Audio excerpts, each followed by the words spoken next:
الرحمن الرحیم۔ لاکھوں کروڑوں درود و سلام حضرت محمد مصطفیٰ صلی اللہ علیہ وسلم اور ان کی آل پر۔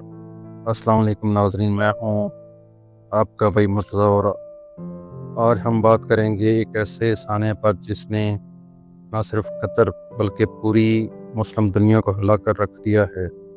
ناظرین، یہ کہانی محض ایک فضائی حملے کی نہیں بلکہ اس طویل جدوجہد کا حصہ ہے جو فلسطین کے مظلوم عوام صدیوں سے کر رہے ہیں۔ یاد رہے کہ فلسطین وہی سرزمین ہے جہاں ہمارا پہلا قبلہ بیت المقدس موجود ہے، جہاں سے ہمارے پیارے نبی حضرت محمد مصطفیٰ صلی اللہ علیہ وسلم معراج کی رات آسمانوں کی سیر کے لیے تشریف لے گئے۔ اس مقدس سرزمین کو اسرائیل نے طاقت کے زور پر ہتھیار رکھا ہے اور اب اپنی جارحیت کو قطر جیسے ملک تک پھیلا رہا ہے۔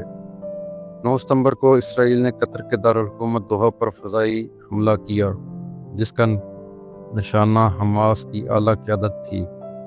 یہ اجلاس اسرائیل دراصل امریکی صدر ڈونلڈ ٹرمپ کی پیش کردہ جنگ بندی کی تجویز پر غور کر رہا تھا۔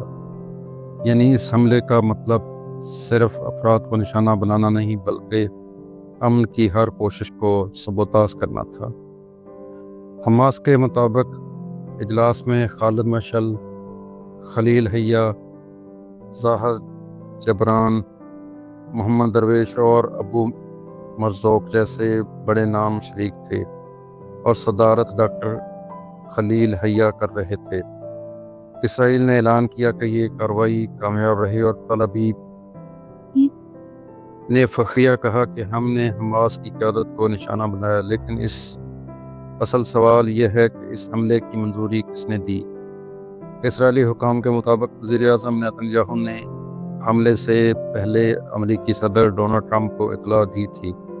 وائٹ ہاؤس کہتا ہے، ہمیں اس وقت بتایا گیا جب میزائل فضا میں جا چکے تھے، لیکن اسرائیلی ذرائع کھلے عام دعویٰ کرتے ہیں کہ امریکہ نے اس حملے میں تعاون بھی دیا۔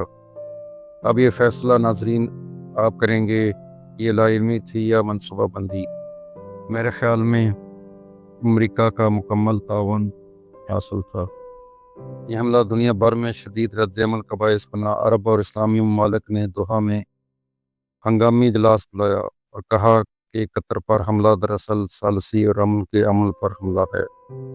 مصر کے صدر السیسی نے کہا کہ اسرائیل عالمی امن کے لیے سب سے بڑا خطرہ ہے۔ فلسطینی صدر محمود عباس نے کہا کہ اسرائیل کا محاسبہ اب ناگزیر ہے۔ ایرانی صدر نے کہا کہ یہ کھلی دہشت گردی ہے۔ ترک صدر اردوان نے قطر سے مکمل یکجہتی کا اعلان کیا اور امیر قطر نے کہا کہ اسرائیل نے فلسطینیوں کی نسل کشی میں تمام حدیں پار کر دی ہیں۔ ناظرین، یہ سب بیانات اس بات کا واضح ثبوت ہیں کہ مسلم دنیا اب جاگ رہی ہے، لیکن سوال یہ ہے کہ کیا یہ بیداری عملی اتحاد میں بدلے گی یا پھر ہمیشہ کی طرح صرف اجلاس اور بیانات تک محدود رہ جائے گی؟ اسرائیلی رویے پر نظر ڈالیں تو وہاں ہٹ درمی کی انتہا ہے۔ نیتن یاہو مزید حملوں کی دھمکی دے رہے ہیں اور اسرائیلی وزیر خارجہ کہہ رہے ہیں کہ قطر میں حماس کو نشانہ بنانا انتہائی درست فیصلہ تھا۔ ناظرین، یہ وہی اسرائیل ہے جو دہائیوں سے گریٹر اسرائیل کے ایجنڈے پر کام کر رہا ہے۔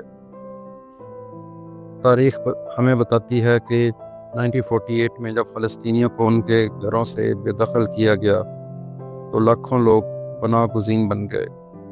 1967 کی جنگ میں بیت المقدس پر قبضہ کیا گیا اور آج بھی فلسطینیوں کو دیواروں اور چیک پوسٹوں کے پیچھے قید کر کے رکھا گیا ہے۔ یہ سب تاریخ ہمیں یاد دلاتی ہے کہ اسرائیل کا اصل ہدف صرف فلسطین نہیں بلکہ پورے مشرق وسطیٰ پر اپنی بالادستی قائم کرنا ہے۔ اب امریکہ کی دوگلی پالیسی پر بھی نظر ڈالیں تو ہمیں پتہ چلتا ہے کہ ایک طرف وہ کہتا ہے کہ ہمیں اطلاع تاخیر سے ملی، دوسری طرف صدر ٹرمپ فخر سے اعلان کرتے ہیں کہ میرے حکم پر امریکی فورسز نے وینزویلا میں فضائی حملہ کیا۔ یعنی امریکہ خود بھی دنیا بھر میں جنگیں لڑ رہا ہے، اسرائیل کو بھی کھلی چھوٹ بھی دیتا ہے اور ساتھ ہی اس کے